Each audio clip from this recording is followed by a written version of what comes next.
بسم اللہ الرحمن الرحیم الحمد للہ رب العالمین والصلاة والسلام علی سیدنا و مولانا محمد سید الاولین والآخرین وعلی آلہ واصحابہ اجمعین۔ اعوذ باللہ من الشیطان الرجیم، بسم اللہ الرحمن الرحیم۔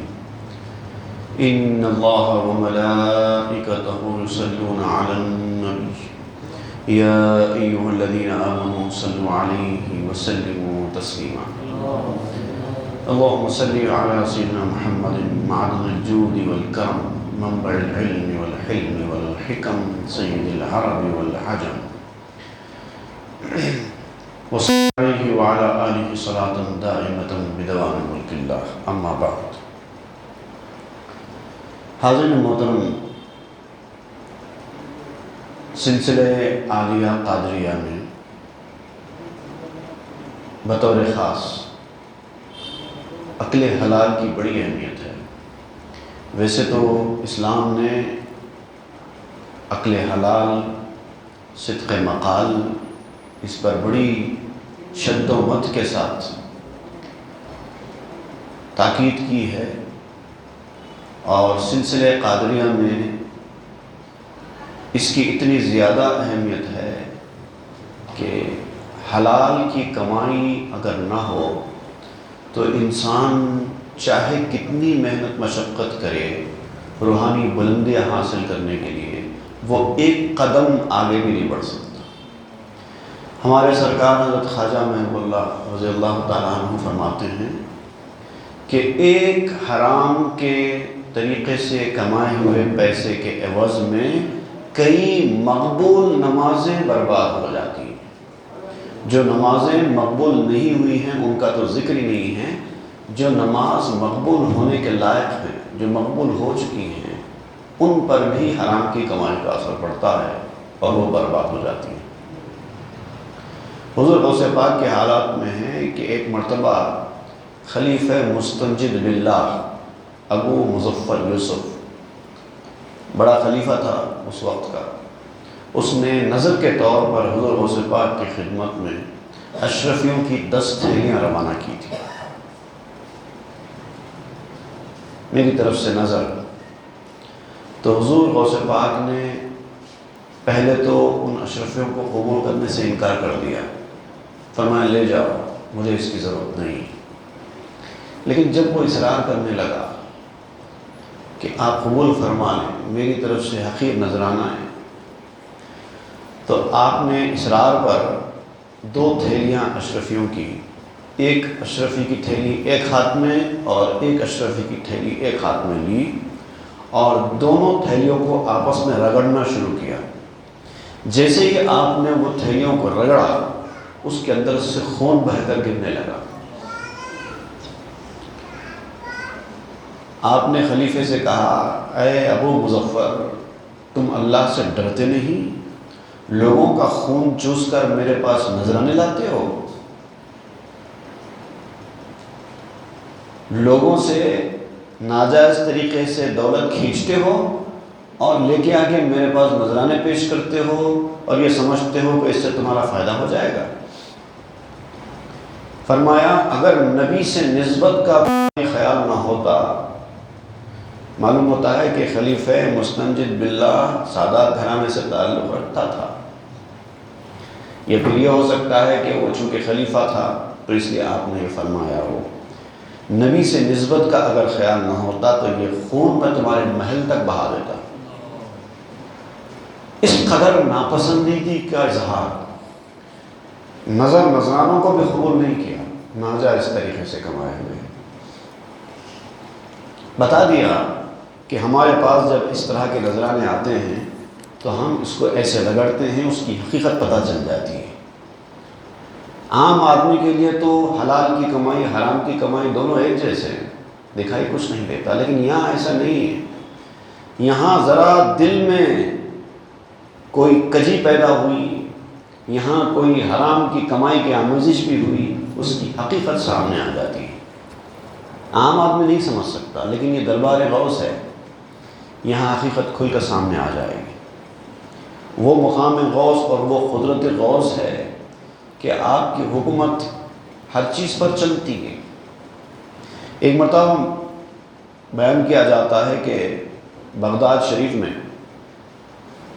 موسلا دھار بارش ہوئی تھی، اتنی موسلا دھار بارش ہوئی کہ حضور غوث پاک کا آواز چل رہا تھا اور کھلے میدان میں آواز چلتا تھا کہ لوگ آہستہ آہستہ محفل واعظ میں سے بارش کے سبب اٹھ کر جانے لگے، محفل میں لوگوں کی تعداد کم ہوتی گئی۔ تو حضور غوث پاک نے آسمان پر نظر کی اور کہا کہ اے خداوند، میں لوگوں کو جمع کرتا ہوں اور تو بکھیر دیتا ہے۔ بس اتنا کہنا تھا کہ بارش ختم ہو گئی اور لوگ بیٹھ گئے۔ واعظ ختم ہوا۔ واعظ ختم ہونے کے بعد جب لوگ وہاں سے نکل کر باہر کی طرف نکلے، دیکھا تو ہر طرف سیلاب ہے کہ پانی بہہ رہا ہے۔ لوگوں سے پوچھا کہ یہ پانی کیسے؟ تو لوگوں نے کہا تم کو خبر نہیں ہے، اتنی دیر سے موسلا دھار بارش ہو رہی ہے شہر میں، اسی لیے پانی بہہ رہا ہے۔ مطلب پورے شہر میں بارش ہوتی رہی اور جس مقام پر حضور غوث پاک کا واعظ چلتا رہا وہاں پر بارش رک گئی۔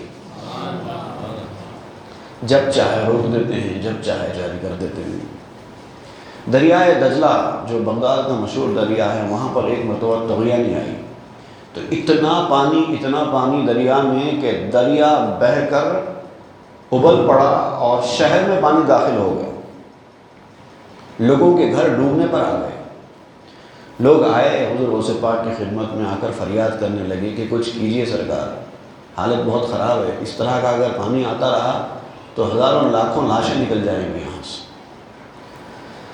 تو حضور غوث پاک وہاں سے نکلے اور دریا کے کنارے پر تشریف لے گئے، لے جا کر وہاں پر ایک مقام پر اپنا عصا جو آپ کے ہاتھ میں ہوا کرتا تھا وہ گاڑ دیا، گاڑ کر دریا کو حکم دیا کہ اس کے آگے نہیں، اس کے آگے نہیں بڑھنا۔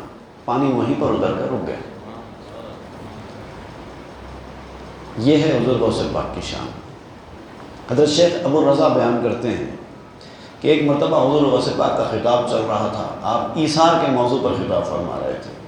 ایثار قربانی، سیکریفائس، لوگوں کے لیے کس طرح سے ایثار کیا جاتا ہے، کبھی کبھار کسی کی بھلائی کے لیے کس طرح سے اپنی چیز کو بھی قربان کر دیا جاتا ہے۔ اور یہ بیان کر رہے تھے، لوگ انہمام سے سن رہے تھے، اچانک آپ خاموش ہو گئے واعظ کرتے کرتے،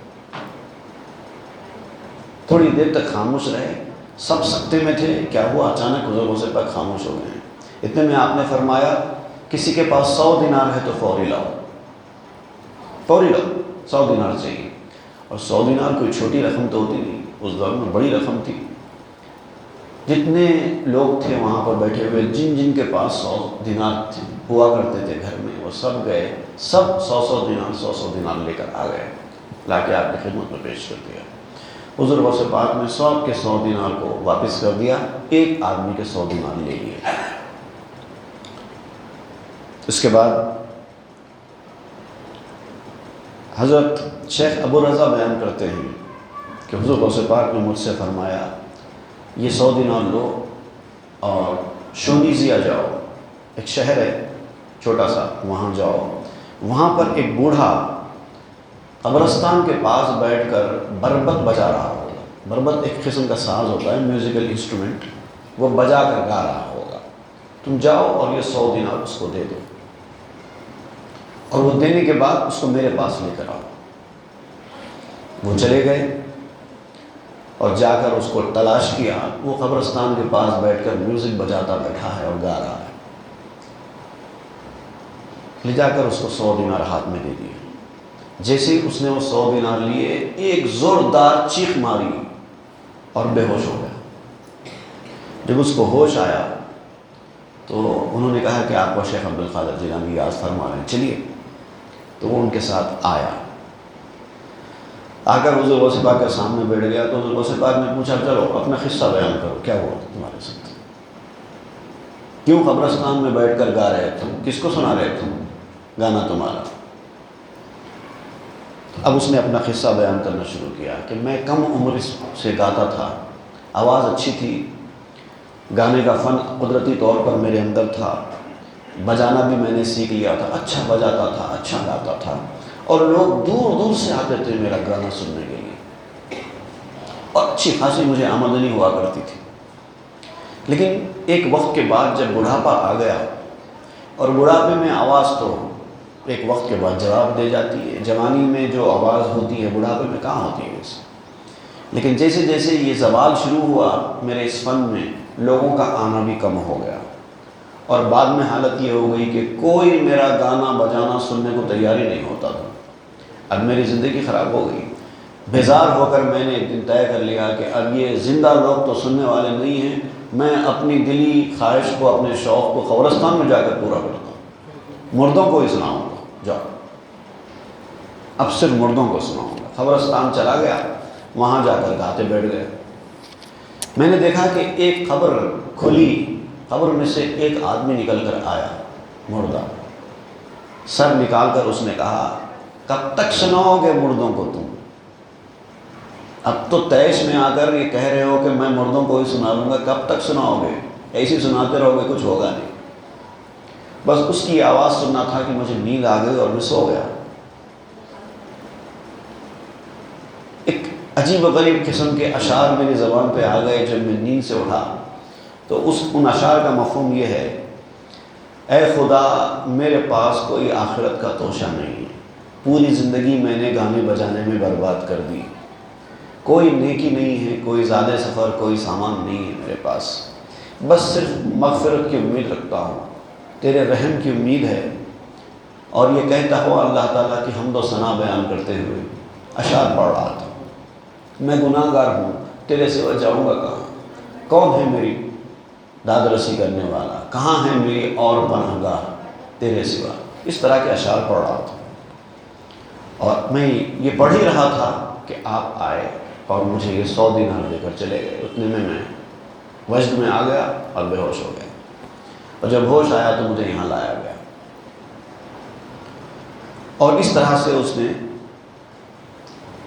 توبہ کی حضور غوث پاک کے ہاتھ پر، اور اپنا وہ انسٹرومنٹ جو تھا بربط اس کو توڑ ڈالا، اور سچائی کا راستہ اختیار کرنے کا فیصلہ کر لیا۔ تو حضور غوث پاک نے اس واقعے کے بعد لوگوں سے فرمایا کہ جس شخص نے اللہ تعالیٰ کی طرف صدق دل سے رجوع ہو کر اس کو پکارا، اللہ تعالیٰ نے اس کی لاج رکھی، اس نے توبہ کی اپنے پرانے کرتوتوں سے، اور اللہ نے اس کو کامیاب کیا۔ لوگوں، اب حضور غوث پاک فرماتے ہیں، لوگوں جو شخص بھی فخر و طریقت کے راستے میں اپنے احوال میں سچائی سے کام لے گا، ایک برے آدمی کے ساتھ رحمت و مغفرت کا یہ عالم ہوا، تو سوچو اس آدمی کے ساتھ کیا ہوگا جو طریقت کے راستے پر گامزن ہوا ہے، جو حضور غوث پاک کے دامن اقدس سے وابستہ ہوا ہے۔ بغداد شریف میں ایک اور بار قحط سالی پڑی، ڈراٹ سچویشن آ گیا بہت شدت کا۔ شیخ ابو العباس بیان کرتے ہیں کہ ہم نے جا کر حضور غوث پاک سے شکایت کی کہ بہت قحط آ گیا ہے، تنگ دستی ہو گئی ہے، لوگ بھوکوں مر رہے ہیں، آپ کچھ عنایت فرمائیں، ہمارے بیوی بچے مرنے کا وقت آ گیا ہے، آپ کچھ صدقہ عنایت فرمائیں تو ہمارا بھلا ہو جائے گا۔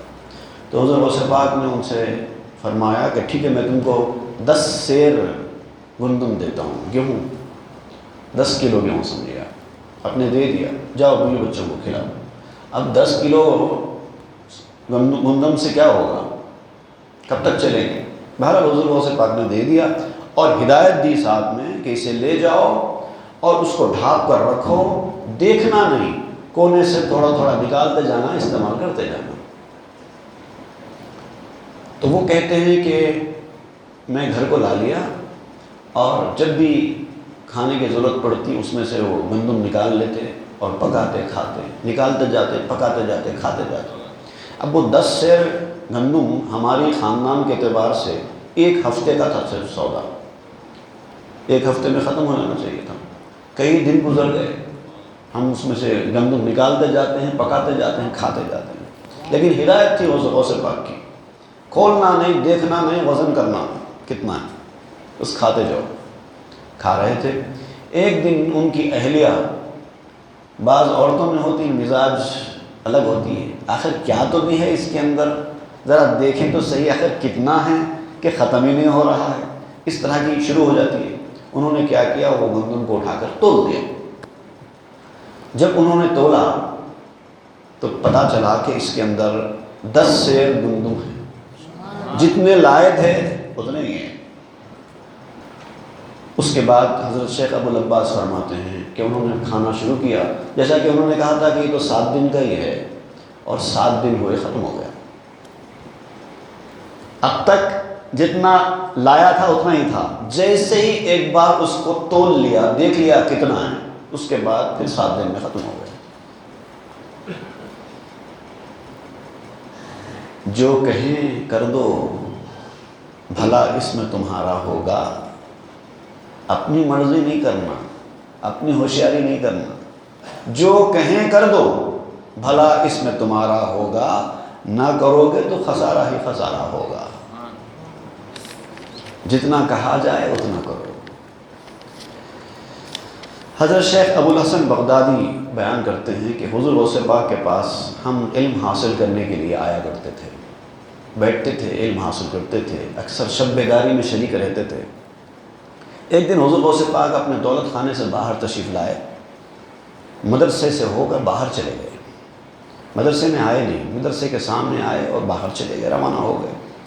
تو اچانک باہر نکلے، ہم سمجھ رہے تھے کہ حضور غوث پاک مدرسے میں آئیں گے تعلیم دینے کے لیے، لیکن آپ باہر چلے گئے تو میں بھی پیچھے پیچھے ہو گیا۔ آخر دیکھیں گے کہ کہاں جاتے ہیں، تو دیکھا کہ تھوڑی دیر ہم پیدل چلے تھے کہ میں دیکھا کہ ایک شہر ہے، شہر میں پہنچ چکے ہیں، کچھ ہی قدم کے بعد ایک شہر میں پہنچ چکے ہیں، اور نیا شہر تھا، پتہ نہیں چل رہا تھا کہ یہ کون سا علاقہ ہے، ہم کہاں آ گئے ہیں، کیونکہ میں بھی پیچھے پیچھے تھا، اور یہ شہر میں نے کبھی دیکھا نہیں تھا۔ ہم ایک مکان میں داخل ہوئے، حضور غوث پاک مکان میں داخل ہوئے، یہ بھی پیچھے پیچھے چھپتے چھپتے پیچھے مکان میں داخل ہوئے۔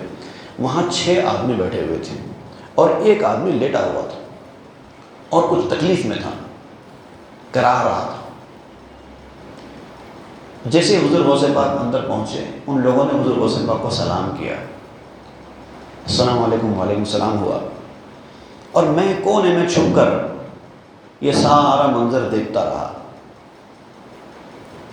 پھر تھوڑی دیر کے بعد اس آدمی کے کرانے کی آواز ختم ہو گئی۔ اب میں دور سے کھڑا ہو کر یہ منظر دیکھ رہا ہوں۔ جیسے اس کی کرانے کی آواز ختم ہوئی، وہ جو 6 لوگ تھے انہوں نے اس آدمی کو کپڑا لپیٹا، اٹھا کر کندھوں پر لے کر چلے گئے۔ پھر تھوڑی دیر کے بعد ایک شخص آیا، ایسی بڑی بڑی مونچھیں، اس مکان میں داخل ہوا، تو حضور غوث پاک نے اس آدمی کو اپنے سامنے بٹھایا، کلمہ پڑھایا، مونچھیں ترشوا دی، ٹوپی پہنائی، اور فرمایا آج سے تمہارا نام محمد۔ اب یہ سارا منظر دور کھڑے رہ کر دیکھ رہے ہیں، پھر ہو کیا رہا ہے۔ اس کے بعد حضور غوث پاک نے وہ 6 لوگ جو دوسرے تھے ان سے کہا کہ یہ جو شخص مر گیا ہے یہ اس کا قائم مقام ہوگا، اس کو اس کی جگہ پر بٹھا دو۔ پھر حضور غوث پاک وہاں سے روانہ ہو گئے، یہ بھی پیچھے پیچھے آ گئے۔ اب یہ بغداد پہنچ گئے تھوڑی دیر میں۔ حضور اپنے دولت خانے میں تشریف لے گئے۔ صبح ہوئی، جب سبق پڑھنے کا وقت آیا، حضور غوث پاک مدرسے میں تشریف لائے، تو میں نے ڈرتے ڈرتے ادب سے یہ سارا واقعہ پوچھا، تو پہلے تو حضور غوث پاک نے ٹلا دیا، تم کو کیا ضرورت تھی پیچھے آنے کی، اس طرح سے فرمایا۔ لیکن جب میں نے قسم دے کر پوچھا کہ یہ کیا واقعہ تھا، تو آپ نے فرمایا وہ شہر نہاوند تھا، جو بغداد سے کئی میل دور ہے، چند قدم میں جہاں جا کر آ گئے وہ شہر نہاوند تھا، اور وہ جو 6 آدمی تھے وہاں پر اس مکان میں، وہ اپنے وقت کے ابدال تھے، وہ 7واں بھی ابدال تھا جس کا انتقال ہو گیا۔ مجھے حکم ہوا تھا کہ جاؤ، اس کا انتقال ہونے والا ہے، تم کسی کو اس کا قائم مقام مقرر کر دو، اس کے مقام پر بٹھا دو۔ تو میں وہاں پر قائم مقام بنانے کے لیے گیا تھا۔ جب میں نے دیکھا کہ کوئی نہیں ہے، اتفاق سے ایک عیسائی شخص نظر آیا، میں نے اس کو پکڑ لیا، چلو تم کو مسلمان بنا کر ابدال بنا دیتے ہیں، اور لے کر گیا، جا کے اس کو ابدال بنا دیا۔ یہ ہے حضور غوث پاک۔ ہم تو خوشحال کو بدحال بنا دیتے ہیں، وہ پکڑتے ہیں تو ابدال بنا دیتے ہیں، یہ فرق ہے ہم میں۔ ایک مرتبہ مدینہ پاک کی حاضری کے بعد حضور غوث پاک بغداد شریف واپس ہو رہے تھے، دیکھا کہ کسی کونے میں ایک چور کھڑا ہے اور کسی مسافر کا انتظار کر رہا ہے لوٹنے کے لیے۔ جب کوئی مسافر نظر آئے تو اس کو لوٹ لوں، اس خیال سے کونے میں کھڑا اور مسافر کا انتظار کر رہا ہے۔ حضور غوث پاک اس کے قریب پہنچ گئے، پہنچ کر کہنے لگے کون ہے تم؟ بس اتنا ہی سوال، کون ہے تم؟ اب وہ پریشان ہو گیا، میں بدوی ہوں۔ حضور غوث پاک نے فرمایا میں عبد القادر ہوں، بس یہی تعارف اور کچھ نہیں۔ تو کون ہے؟ میں کون ہوں، بس اتنی بات کی۔ اچانک وہ قدموں پر گر پڑا روتے روتے، صرف یہ بتا میں عبد القادر ہوں، قدموں میں گر پڑا اور پکارنے لگا یا سیدی عبد القادر جیلانی شہن للہ، پکارنے لگا۔ حضور غوث پاک کو رحم آ گیا، ایک نگاہ اس کے اوپر ڈالی، اس چور کو ولی بنا دیا، نہ صرف ولی بنایا بلکہ اس کو پکڑ کر گھر لائے اور خطب کی منزل پر فائز کر دیا۔ خالی گیا نہ چور بھیتر سے حضور کے، دیکھو تو کیا سخاوت ہے پیران پیر۔ حضور غوث پاک کے تبحر علمی، جلالت علمی، کتنی نالج، کتنا علم تھا حضور غوث پاک کا، اندازہ ہوتا ہے۔ علامہ ابن جوزی نام کے ایک بہت بڑے محدث ہیں، بہت بڑے جلیل القدر علم والے، ان کو تھوڑا سا حضور غوث پاک سے ابتدائی دنوں میں ایک تھا، بعض علماء کو ہوتا ہے طریقت والوں کے ساتھ، اہل تصوف کے ساتھ تھوڑا سا پرخاش ہوتی ہے، ایسی ایسی عجیب عجیب باتیں کرتے ہیں، ایسے کیسے ہو سکتا ہے، ویسے کیسے ہو سکتا ہے، اس طرح کی باتیں کرتے ہیں۔ آج بھی ہیں دنیا میں ایسے لوگ، ایسے کیسے ہو سکتا ہے، ویسے کیسے ہو سکتا ہے۔ جیسے کل میں نے ایک واقعہ سنایا تھا اسرائیل علیہ السلام کا کہ ان سے روحوں کو کھینچ لیا۔ اب یہ اہل ظاہر جو علماء ہوں گے ان کے لیے تو یہ بات سمجھ میں آنے والی بات ہی نہیں، ایسے کیسے ہو سکتا ہے، تم لوگ تو جھوٹ موٹ کچھ بھی من گھڑت باتیں بیان کر دیتے ہو، ایسی باتیں بیان کی۔ بھئی من گھڑت بات آپ کے لیے ہے، من گھڑت بات ان کے لیے ہے جو بولنے والے کو جھوٹا سمجھتے ہیں، جو روایت کرنے والے ہیں اگر وہ آپ کی نظر میں جھوٹے نہیں ہیں تو من گھڑت کہاں سے ہوئی بات؟ من گھڑت بات کا مطلب جھوٹ ہوا، اور کیا ہے؟ آپ سمجھتے ہیں کہ ایسے بڑے بڑے لوگ جھوٹ بول رہے ہیں تو ایسا عقیدہ آپ کو مبارک۔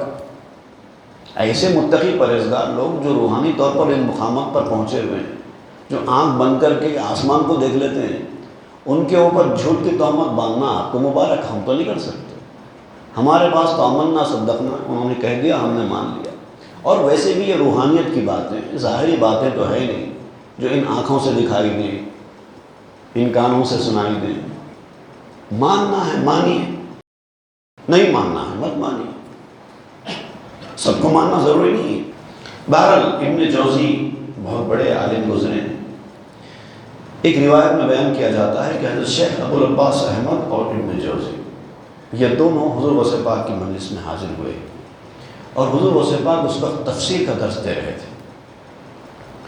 تو ہوتا یہ تھا کہ ایک قاری ایک ایک آیت پڑھتا جاتا اور حضور غوث پاک اس کی تفسیر بیان کرتے جاتے ہیں۔ تو ایک قاری نے ایک آیت پڑھی قرآن مجید کی اور حضور غوث پاک نے اس کی تفسیر شروع کی۔ تفسیر کرتے کرتے ایسے ایسے نکتے آپ نے بیان کرنا شروع کر دیے اور ہر نکتہ بیان کرتے جاتے اور ابن جوزی کی طرف پلٹ کر پوچھتے جاتے آپ کو معلوم ہے یہ نکتہ؟ ابن جوزی کہتے جی مجھے معلوم ہے۔ ایک نکتہ بیان کرتے پوچھتے آپ کو معلوم ہے یہ؟ وہ کہتے ہاں مجھے معلوم ہے۔ اس طرح سے تفسیر کرتے کرتے آپ نے 11 نکتے بیان کیے اور 11 نکتوں پر بھی ابن جوزی نے کہا کہ مجھے معلوم، مجھے معلوم۔ اب 11 نکتے ہو گئے، اب جب حضور غوث پاک نے 12واں نکتہ پیش کیا تو ابن جوزی نے کہا کہ یہ مجھے معلوم نہیں تھا۔ پھر 13واں نکتہ، 14واں نکتہ، 15واں نکتہ، ہوتے ہوتے ہوتے 40 نکتے بیان فرمائے حضور غوث پاک۔ اور ہر بار ابن جوزی کہتے کہ یہ مجھے نہیں معلوم تھا. حیران ہو گئے. اس کے بعد حضور غوث پاک نے ان کی طرف دیکھ کر فرمایا آپ خال کے آدمی ہیں، ہم حال کے ہیں، ہم خال کو چھوڑ کر حال کی طرف جاتے ہیں. بس اتنا کہنا تھا کہ محفل میں ایک روحانی اضطراب پیدا ہو گیا. خود ابن جوزی کا یہ عالم ہوا کہ وہ کپڑے پھاڑ لیے. اسی طریقے سے حضرت بزاز جن کا ذکر ہم نے گزشتہ کی نشست میں کیا، بعد میں وہ حضور غوث پاک کے بڑے یقین مند بن گئے، کپڑا بیچنے کا کاروبار کیا کرتے تھے. ایک مرتبہ حضور غوث پاک کا ایک مرید حضور غوث پاک کے لیے لباس خریدنے کے لیے ان کی دکان پر گیا. جا کر کہنے لگا کپڑا بتاؤ. کون سا کپڑا؟ یہ کپڑا نہیں، ذرا مہنگے والا. یہ کپڑا نہیں، یہ مہنگے والا. مہنگے والا کرتے کرتے 1 دینار میٹر والا کپڑا منتخب کیا. تو تاجر بزاز نے پوچھا کس کے لیے خرید رہے ہو؟ بھئی اتنا مہنگا تو شاہان وقت میں نہیں خریدتے، کس کے لیے خرید رہے ہو؟ تو انہوں نے کہا کہ ہمارے پیر حضور غوث پاک شیخ عبد القادر جیلانی کے لیے خرید رہا ہوں. کہنے لگے اچھا، فقیر لوگ بھی اتنا مہنگا کپڑا پہنتے ہیں؟ بس یہ جملہ ان کے منہ سے نکلنا تھا، زمین سے ایک میخ نکلی اور ان کے پاؤں پہ پڑ گئی. اب لاکھ کوشش کر رہے ہیں، وہ میخ نکلتی نہیں. بہت کوشش کی اور تکلیف بڑھتی چلی جا رہی. آخر میں ان کو سمجھ میں آ گیا کہ یہ میری گستاخی کا نتیجہ ہے. فوراً لوگوں سے کہا کہ مجھے شیخ عبد القادر کے پاس لے کر چلو. وہاں لے کر گئے تو آپ نے معافی چاہی اور توبہ کی کہ آپ مجھے معاف کر دیجئے. پھر حضور غوث پاک نے معاف کیا تو ان کی میخ بھی نکل گئی، ان کی تکلیف بھی دور ہو گئی. حضور غوث پاک نے فرمایا خدا کی قسم میں نے یہ لباس اپنی مرضی سے نہیں پہنا ہے، اللہ کے حکم سے پہنا ہے. یہ تو ہمارے لیے کفن کی طرح ہے، ہم شان کے لیے نہیں پہنتے. جو لوگ شان کے لیے پہنتے ہیں ان کے لیے یہ آپ کی باتیں. ہم تو مردہ ہو چکے، ہمارے لیے کفن اور یہ لباس دونوں برابر ہیں. میں نے 1000 موت کے بعد یہ لباس پہنا ہے. ترک خواہش کر کے احمد جڑ گیا جو خاک سے، ترک خواہش کر کے احمد جڑ گیا جو خاک سے، اس کو پھر نقصان ہوگا قیمتی پوشاک سے.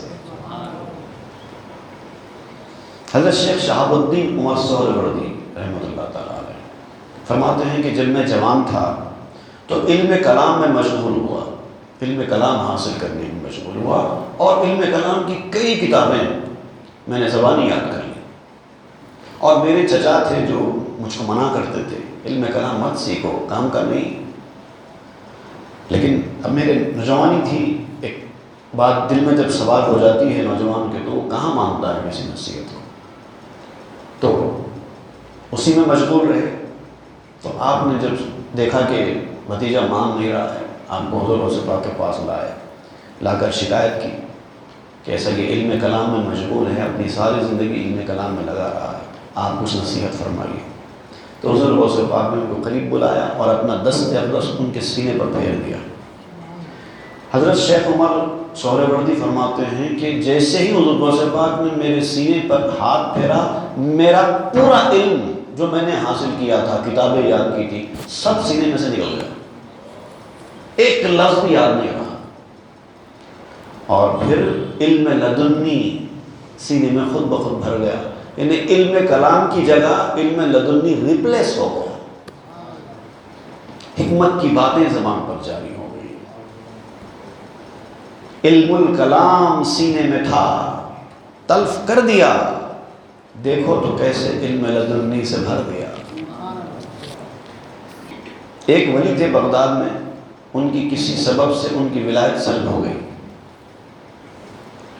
تو انہوں نے 360 اولیاء کاملین سے التجا کی کہ اللہ کے حضور میرا معروضہ پیش کرو، میری ولایت مجھے واپس مل جائے. لیکن کسی کی سفارش اللہ تعالیٰ کے پاس منظور نہیں ہوئی. دوسرے اولیاء کاملین نے کہا کہ تمہارا نام تو اشقیاء کی فہرست میں لکھا گیا ہے، جو بدنصیب لوگ ہوتے ہیں ان کی فہرست میں تمہارا نام ہے، اب ولایت تم کو واپس نہیں مل سکتی. اب حضور غوث پاک کے پاس آئے، معروضہ کیا کہ سرکار آپ دعا فرمائیں گے کہ میری ولایت واپس مل جائے۔ حضور غوث پاک نے بھی معروضہ کیا، لیکن اللہ تعالیٰ کے پاس سے کوئی جواب نہیں آیا، کوئی جواب نہیں آیا۔ تو اس پر حضور غوث پاک نے اللہ تعالیٰ سے خطاب کرتے ہوئے عرض کیا، الہی تو مردود کو مقبول اور مقبول کو مردود بنانے پر قدرت رکھتا ہے، اگر اس آدمی کی قسمت میں مردود ہونا ہی لکھا تھا تو مجھ سے دعا کیوں کروائی؟ دعا کرنے کا انداز دیکھیے، اگر تیری مرضی یہ تھی کہ یہ شخص مردود ہو جائے تو اس کو میرے پاس بھیجنا ہی نہیں تھا، لیکن اب تو نے بھیج دیا، مجھ سے دعا کرا دی، تو میری دعا کی لاج رکھ لے۔ اللہ تعالیٰ کا جواب آیا، عبد القادر ہم نے اس کو تمہارے سپرد کر دیا ہے، اب تم جو چاہے بنا دو، تمہارا مقبول ہمارا مقبول ہے، تمہارا مردود ہمارا مردود ہے۔ مردود غوث اعظم مردود ہے خدا کا، مقبول غوث اعظم مقبول کبریا ہے۔ ایک شخص فسق و فجور میں مبتلا تھا، کافی برا راستہ اختیار کیے ہوئے تھا، غلط راستے پر تھا، گناہوں میں تھا، لیکن حضور غوث پاک سے بے انتہا خلت محبت تھی اس کو۔ اس کا انتقال ہو گیا، کفن دفن کر کے اس کی تجہیز و تکفین کر دی گئی۔ اب بیان کیا جاتا ہے کہ منکر نکیر اس کی قبر میں آئے اور سوالات کرنے لگے، من ربک کا، تمہارا رب کون ہے؟ وہ کہتا ہے یا شیخ عبد القادر جیلانی شہید اللہ۔ ارے تیرے رب کے بارے میں پوچھ رہے ہیں اور تو یہ کیا پڑھ رہا ہے؟ اچھا بتا تیرا دین کیا ہے؟ یا شیخ عبد القادر جیلانی شہید اللہ۔ تینوں سوالات پر یہی جواب اس نے دے دیا۔ اب منکر نکیر ہو گئے، کیا کرنا چاہیے اس کو؟ جواب صحیح نہیں دے رہا ہے۔ اللہ تعالیٰ نے منکر نکیر کو حکم دیا، منکر نکیر اس کو یہ بندہ گناہگار ضرور ہے لیکن میرے محبوب کا سچا محب اور سچا عاشق ہے، جہاں میں نے اس کو بخش دیا ہے اس کی قبر کو کشادہ کر دیا گیا۔ ایسا بھی ہوتا ہے۔ شیخ عبد الرزاق رحمۃ اللہ علیہ حضور غوث پاک کے صاحب بیان کرتے ہیں کہ ایک مرتبہ میرے والد ماجد حضور غوث پاک نماز جمعہ کے لیے نکلے، میں اور میرے بھائی بھی ساتھ تھے۔ راستے میں اس وقت کے جو سلطان تھے ان کے 3 شراب کے مٹکے جا رہے تھے۔ حضور غوث پاک کی نظر پڑی شراب کے مٹکوں پر، اور ان کی بو بھی بہت تیز تھی، دور جانے والوں کو بو آ رہی تھی، اور ان کے ساتھ کوتوال بھی تھے، پولیس کے اعلیٰ افسر۔ حضور غوث پاک ان کوتوالوں کے قریب پہنچے اور ان سے کہا ٹھہر جاؤ، لیکن اب وہ پولیس کے عہدیدار ہیں، کہاں مانتے ہیں عام آدمی کی بات کو۔ وہ چلنے لگے، جانے لگے، کوئی اہمیت نہیں دی حضور غوث پاک کے حکم کو۔ حضور غوث پاک نے جانوروں کو حکم دیا ٹھہر جاؤ، تم نہیں سنتے، ہم جانور کو حکم دیتے ہیں ٹھہر جاؤ، جانور نہیں ٹھہر گئے، اب ہلتے نہیں جگہ سے، لوگ مار رہے ہیں ان کو، جگہ سے ہلتے نہیں ہیں جانور، ٹھہر گئے۔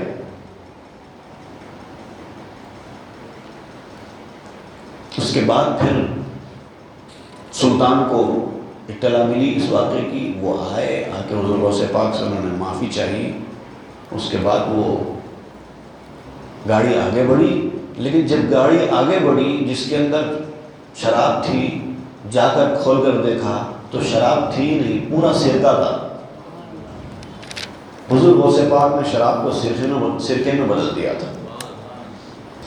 حضرت شیخ ابو سعود حریمی رحمۃ اللہ علیہ بیان کرتے ہیں کہ ایک تاجر تھا بغداد میں، ابو المظفر حسن، بڑا تاجر تھا، دور دراز کا سفر کر کے تجارت کیا کرتا تھا۔ وہ جو ہے حضرت شیخ حماد غباس نام کے ایک بزرگ کے پاس گئے، جا کر ان سے کہا کہ میں تجارت کی غرض سے ملک شام جانا چاہتا ہوں، میں آپ سے اجازت لینے کے لیے آیا ہوں کہ سفر میرا کیسا رہے گا، اچھا رہے گا کہ نہیں؟ تو انہوں نے کہا کہ نہیں مت جاؤ، کیونکہ میں نے لوح محفوظ میں دیکھا ہے کہ کہ تم اس سفر پر جاؤ گے تو تمہارا مال لوٹ لیا جائے گا اور تمہیں قتل کر دیا جائے گا۔ تاجر پریشان ہو گیا، بولے یہ لاکھوں کا فائدہ ہو رہا ہے اور اس میں اب حضرت ہمارے فرماتے ہیں مت جاؤ۔ پریشان ہو کر حضور غوث پاک کی خدمت میں آیا۔ حضور غوث پاک نے فرمایا جاؤ، میں ضمانت دیتا ہوں تمہارے مال کی بھی تمہاری جان کی بھی، جاؤ۔ وہ چلے گیا، جا کر اچھی کمائی کر لی۔ کمائی کر کے جب واپس آ رہا تھا تو ضرورت کا تقاضا ہوا، کوئی حمام میں گیا، وہاں پر اپنی کمائی ہوئی رقم کی پوٹلی کسی مقام پہ رکھی، ضرورت سے فارغ ہوا، فارغ ہو کر بھول گیا مچان پر جو اس نے وہ پیسے رکھے تھے وہ رکھ کر بھول گیا اور مسجد کو آ کر سو گیا۔ خواب میں دیکھتا ہے کہ قافلے کو ڈاکو نے لوٹ لیا، سارا مال لوٹ لیا گیا اور اس آدمی کے اوپر تلوار چلا دی گئی۔ جیسے ہی اس آدمی پر، اس تاجر پر تلوار چلی، یہ نیند سے بیدار ہو گیا۔ وہ فوری نیند میں سے اٹھا اور اس کو اپنے دولت کا، رقم کا خیال ہوا کہ میں رقم وہاں رکھ کر بھول گیا۔ وہاں دوڑ کر آیا، آ کر دیکھا تو رقم وہیں رکھی ہوئی تھی۔ اس کو لے لیا اور حضور غوث پاک کے پاس آیا۔ پہلے اس شیخ کے پاس گیا، شیخ حماد لباس کے پاس جا کر یہ واقعہ سنایا۔ تو شیخ حماد لباس نے کہا کہ جو کچھ تم نے خواب میں دیکھا ہے حقیقت میں وہی ہونے والا تھا، لیکن حضور غوث پاک کی دعا کی برکت سے اللہ تعالیٰ نے اس حقیقت میں ہونے والے واقعے کو خواب میں تبدیل کر دیا، اور 70 بار انہوں نے تمہارے لیے اللہ سے دعا کی تھی، اس لیے ایسا ہوا۔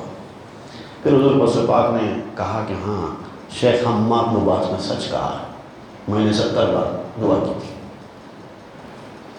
دیکھ نسبت کو قوی کر کے گدائے غوث پاک، کیسے قسمت کو بدلتی ہے دعائے غوث پاک۔ اللہ تعالی ہماری نسبت کو مضبوط کرے اور ہمیں سچا قابل بنائے۔ صلی اللہ تعالیٰ علیہ وسلم محمد و آلہ و اصحابہ اجمعین والحمد للہ رب العالمین۔